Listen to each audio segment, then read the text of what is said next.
Il s'agit d'une jeune patiente de 47 ans qui a été hospitalisée pour fibrillation oculaire et qui s'apprête à bénéficier d'une cardioversion par choc électrique externe.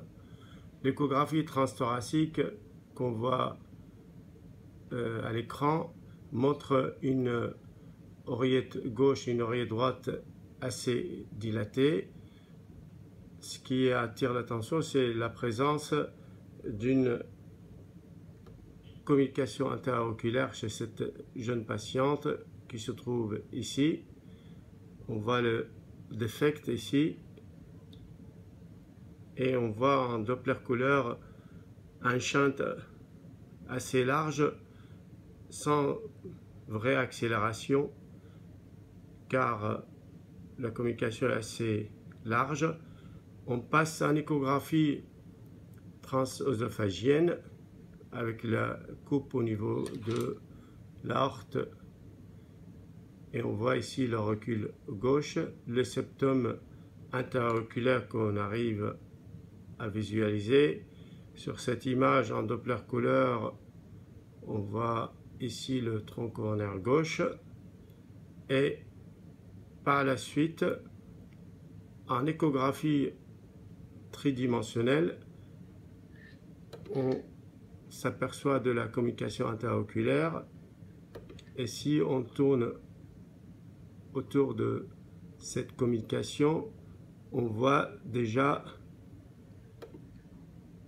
couper ici la communication interauriculaire de façon assez claire, que ce soit côté oreillette droite comme côté oreillette gauche.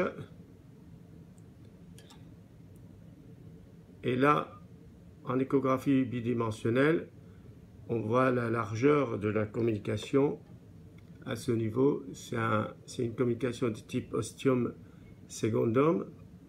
Et voilà en Doppler couleur le shunt qui passe de gauche à droite, qu'on voit bien, avec une petite accélération. Et en échographie 3D par le tuyau, on voit ici la communication interauriculaire côté oreillette gauche.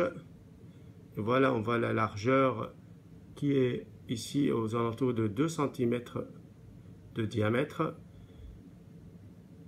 Et là, c'est du côté oreillette droite.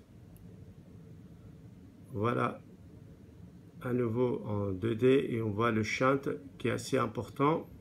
Et par ailleurs, cette patiente a bénéficié par la suite d'une IRM cardiaque qui confirme bien sûr la communication interauriculaire et qui a permis une étude précise du rapport débit pulmonaire sur débit systémique et qui était aux alentours de 2,5. Voilà. Donc assez gros shunt chez cette jeune patiente de 47 ans qu'il faudrait couvrir bien sûr et lui mettre soit une endoprothèse soit un patch.